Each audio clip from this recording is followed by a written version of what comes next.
All right, let's talk about oversharing. We've all been there, right? Listening to someone and thinking, wow, that is a classic case of oversharing. But what if that whole label just completely misses the point? Today, we're going to look past that surface level reaction and totally reframe what oversharing might actually be about. So think about it for a second. When I see the word oversharing, what's the first thing that pops into your head? Maybe it's that coworker who gives you a play-by-play of their messy divorce, or a stranger on the bus who suddenly starts detailing their entire medical history. Whatever it is, just kind of hold on to that image for a bit. Okay, so first things first, let's get into the big misconception. This is the common kind of surface level way we all tend to look at it. Yeah, usually our first reaction is to just write it off as someone who's talking too much. It's that classic TMI, too much information moment. We figure, hey, this person must have poor social skills, or maybe they just don't get how personal boundaries work. Simple, right? Well, here's where we pivot. But what if it's not actually about bad boundaries at all? What if there's something way, way deeper going on underneath? This is where we need to start shifting our thinking. So let's move into a much deeper truth and see how this can completely reframe our entire perspective on this whole behavior. And here is where that shift becomes super clear. On one side, you've got the common view, talking too much, no boundaries, TMI, easy labels. But then you look at the other side, the deeper truth.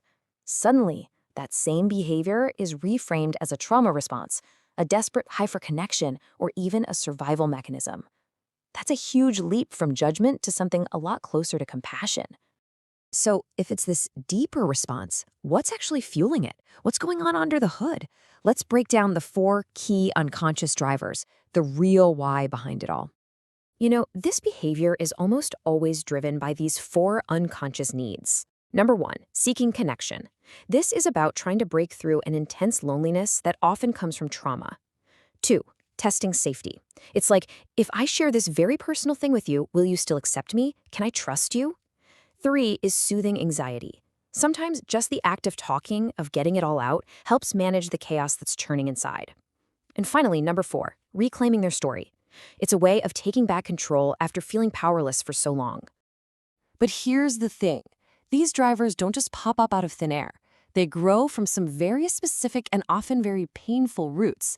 Let's take a look at the real source of the behavior. The origin often comes from a real place of pain. It could be from growing up in a home without emotional safety, where your feelings were ignored or dismissed.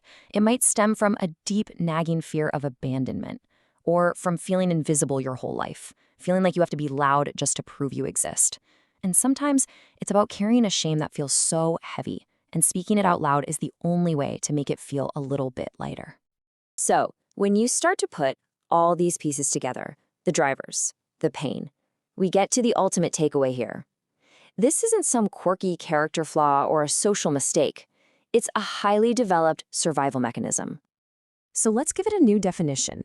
Oversharing is a survival mechanism that gets developed when a person's nervous system literally learns that being vulnerable might be the only way to find safety and connection. It's a strategy that was learned under some really tough conditions. And this quote, wow, it just gets right to the heart of it. It's the nervous system basically screaming, if I give you everything, if I hold nothing back, maybe then I'll finally be safe. It's this profound, unconscious plea for security. So, the crucial point we need to walk away with is this. Oversharing isn't a flaw, it's a strategy, a testament to a person's will to survive. And that really leaves us with one big question to think about. Knowing all this, how might it change the way we listen? The next time you're in a situation that you might have once labeled oversharing, what will you hear instead?